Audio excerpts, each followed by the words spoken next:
यात्री फंसे हुए हैं और जवाब पाने के लिए परेशान हैं। लोगों की परेशानी से जुड़े संकटों का सामना करने के बजाय वर्तमान में बीजेपी केवल खोखले प्रतीकवाद में दिलचस्पी ले रही है। यह राजनीतिक दिखावा रोजगार कैसे पैदा करेगा, बढ़ती कीमतों पर कैसे काबू पाएगा या उन असल समस्याओं का समाधान कैसे करेगा जो करोड़ों भारतीयों पर भारी पड़ रही है। तो आइए दोस्तों, आज न्यूज पॉइंट में चर्चा करेंगे कि इतिहास को कुरेद कर क्या नरेंद्र मोदी ने कर दी है बड़ी गलती। इतिहास की जब बात आएगी तो नरेंद्र मोदी की गलतियों की एक लंबी फेहरिस्त आपके सामने आ जाएगी, लंबी लिस्ट आपके सामने आ जाएगी। क्या नरेंद्र मोदी ने वैसी गलती कर दी है? लेकिन विपक्ष उनकी गलतियों को बार बार बता रहा है, दिखा रहा है और तथ्यों के साथ सामने ला रहा है। चाहे 150 वर्ष पूरे होने पर इस रचना के वंदे मातरम, इस पर आखिर क्या जरूरत थी? यही बात आज प्रियंका गांधी पूछ रही थी कि आखिर आपको क्या जरूरत थी। यहां दो ही जरूरत नजर आ रही है आपकी। प्रियंका गांधी ने साफ साफ कहा, पहली जरूरत कि पश्चिम बंगाल में चुनाव है और दूसरी आपकी जरूरत कि आपको कांग्रेस को कोसना है, नेहरू और गांधी परिवार को कोसना है, नीचा दिखाना है। क्या यही है? और अगर ऐसा आप चाहते हैं तो पहली बात तो साफ समझ में आ रही है। दूसरी बात के लिए आइए पूरी लिस्ट बना लीजिए और फिर चैप्टर को एंड करते हैं। क्लोज द चैप्टर, कह रही हैं प्रियंका गांधी। क्या नरेंद्र मोदी उनकी बात सुनेंगे? चलिए, सुने ना सुने, लेकिन हम अपनी चर्चा को आगे बढ़ाते हैं। हमारे साथ कुछ वरिष्ठ साथी जुड़े हुए हैं, उनसे पहले आपका परिचय करवाता हूं। देखिए, इस वक्त 5 वरिष्ठ साथी हमारे। अमलेंदु उपाध्याय जी हैं, प्रशांत टंडन जी हैं, शकील अख्तर जी हैं हमारे साथ, डॉक्टर राकेश पाठक जी, सुनील शुक्ला जी, आप सभी का स्वागत इस्तकबाल है। स्वागत। अमलेंदु जी, आप कैसे देखते हैं इस पूरे घटनाक्रम को? मुझको लगता है कि अब मोहन भागवत जी को और आरएसएस को ये जिद छोड़ देनी चाहिए कि वो अपने मन का भाजपा का अध्यक्ष बनाएगा, या 75 वर्ष राजनाथ सिंह के होने जा रहे हैं तो वो रिटायर होंगे तो फिर मोदी जी पे फिर एक दबाव बढ़ेगा। ये जिद छोड़ देनी चाहिए, वरना मोदी जी जो है आरएसएस की इसी तरीके से बेइज्जती बार बार करवाते रहेंगे, भरी लोकसभा में करवाते रहेंगे, भरी राज्यसभा में करवाते रहेंगे। आज मोदी जी ने पता नहीं राजीव जी आरएसएस से और मोहन भागवत से किस जन्म का बैर जो है वो निकाला है कि एकदम आरएसएस और हिंदू महासभा को भरे सदन में जो है निर्वस्त्र कर दिया गया। उनके सारे जो पाप थे पिछले जन्मों के और कारनामे थे वो सारे थे वो भारत के सामने आ गए कि आरएसएस ने किया क्या क्या था आज़ादी के आंदोलन के दौरान।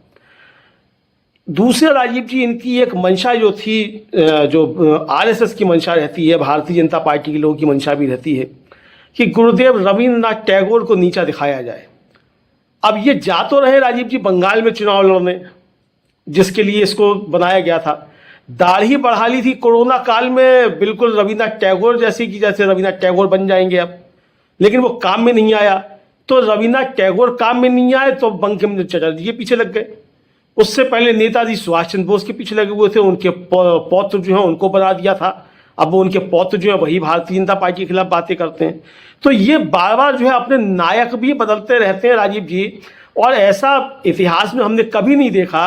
और अखिलेश यादव ने आज बहुत ज़बरदस्त तरीके से खींचा भी कि भाई आपका जब पहला अधिवेशन हुआ था तब आप गांधीवादी समाजवाद की बात कर रहे थे और आपने अपने मंच पर जो था वो जेपी का फोटो लगाया हुआ था, जयप्रकाश नारायण का।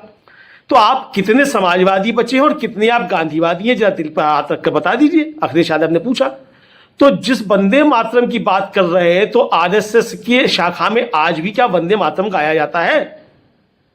क्या भारतीय जनता पार्टी का कोई भी अधिवेशन वंदे मातरम से शुरू होता है? वंदे मातरम भारतीय जनता पार्टी के अधिवेशन में क्यों नहीं गाया जाता? आरएसएस की शाखाओं में वंदे मातरम क्यों नहीं गाया जाता? ये जवाब प्रधानमंत्री नरेंद्र मोदी को देना था तो वो जवाब नहीं दिया, उससे पहले निकल गया। लेकिन सवाल तो आ गए, पूछे, प्रियंका गांधी ने भी सवाल पूछे कि भाई आपके यहाँ क्यों नहीं गाया जाता है वंदे मातरम। और राजीव जी, आरएसएस की स्थापना 1925 में हो गई थी, तो तब से अब तक आरएसएस ने कितनी बार वंदे मातरम गाया? जब अंग्रेजों ने वंदे मातरम पर पाबंदी लगाई तो राजीव जी पूरे देश भर में लोग जो थे वो हंसते हुए और गाते हुए, वंदे मातरम गाते हुए अंग्रेजों की सीने पे गोलियां खाते थे और तिरंगा हाथ में होता था और एक गिरता था दूसरा तिरंगा पकड़ लेता था। इस तरह की तमाम घटनाएं हैं। आज तक एक भी आरएसएस का कोई कार्यकर्ता क्यों नहीं मिला जो वंदे मातरम गाते हुए अंग्रेजों की लाठियां खाते हुए जेल गया हो? प्रधानमंत्री नरेंद्र मोदी बता रहे हैं कि साहब 1896 के अधिवेशन में गाया गया था, लेकिन ये तो बताएं कि आरएसएस के किस अधिवेशन में गाया गया था और कौन सा आरएसएस का कार्यकर्ता था वो ये गाते हुए जेल गया। फिर राजीव जी प्रधानमंत्री ने बताया कि जब वंदे मातरम के 100 साल पूरे हुए तो देश पे आपातकाल थोप दिया गया। अब राजीव जी 150 साल पूरे हो रहे हैं तो मोदी जी की सरकार जो 240 पे आके टिक गई। कितना बड़ा अन्याय है। जब 100 साल हुए थे तो आपातकाल था, 150 साल हुए तो मोदी जी की सरकार 250 पे भी नहीं कर पाई, 240 पे आके टिक गई। ये तो बड़ा अत्याचार है। वंदे मातरम ऐसा क्यों करता है?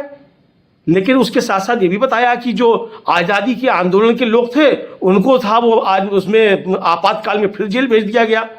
लेकिन मोदी जी तो जेल गए नहीं थे। तो मोदी जी क्या आज़ादी को प्रेम करने वाले नहीं थे जो आपातकाल में जेल नहीं गए? मोदी जी को बताना चाहिए था कि आप आपातकाल के दौरान वंदे मातरम गाते हुए जेल क्यों नहीं गए। ये मोदी जी को बताना चाहिए। तो ये मोदी जी नहीं बताएंगे। तो कुल मिलाकर राजीव जी आज जिस तरीके से भारतीय जनता पार्टी ने, मोदी जी ने खासतौर से, चूंकि 150 वर्ष पूरे होने पर मोदी जी ने ही शुरुआत की कि पंडित नेहरू ने ऐसा किया और पंडित नेहरू ने वैसा किया। राजीव जी अब तो संविधान सभा की सारी कार्रवाइयां हैं और कैबिनेट के जितने भी नोट्स हैं वो सारे हैं और उसमें पंडित नेहरू का बड़े विस्तार से है कि वंदे मातरम राष्ट्र गीत क्यों है और जनगण मन राष्ट्रगान क्यों होना चाहिए। और स्पष्ट रूप से उनका उसमें मत है और उस पर पूरी संविधान सभा में बहस हुई है, सारी बातें हैं और उनका स्पष्ट मत है कि चूंकि जो इसकी धुन है उसमें एक उदासी का भाव है। ये आज़ादी के आंदोलन के दौरान संघर्ष का गीत था। अब संघर्ष हमारा पूरा हुआ, हम एक स्वतंत्र राष्ट्र हैं, अब हमको राष्ट्र निर्माण का काम करना है और इसलिए जनगण मन जो है वो राष्ट्रगान होगा। और राष्ट्रगान जो है राजीव जी उसमें सिंध, गुजरात, मराठा सब कुछ शामिल है, जबकि वंदे मातरम का जो आनंद मठ का जो पूरा गीत भी हो चाहे 2 स्टैंजा भी हो वो पूरे भारत की बात नहीं करते हैं। और नरेश चंद्र सेन गुप्ता जिन्होंने सबसे पहले अंग्रेजी में अनुवाद किया इसका गीत का, उन्होंने इसका लिखते हुए अनुवाद करते हुए लिखा कि मैंने जब ये पूरा गीत पढ़ा तो मुझे बड़ा आश्चर्य हुआ कि बंकिम चंद्र चटर्जी जो हैं वो सिर्फ बांग्ला राष्ट्रवाद की बात करते हैं और उनके यहाँ से भारतीय राष्ट्रवाद गायब है। और इसीलिए राजीव जी उस पूरे जो उपन्यास है उसमें भी और इनके वंदे मातरम में भी जो भी चीजें ली गई हैं वो बंगाल केंद्रित हैं, उसमें भारत नहीं है, सिर्फ बंगाल है।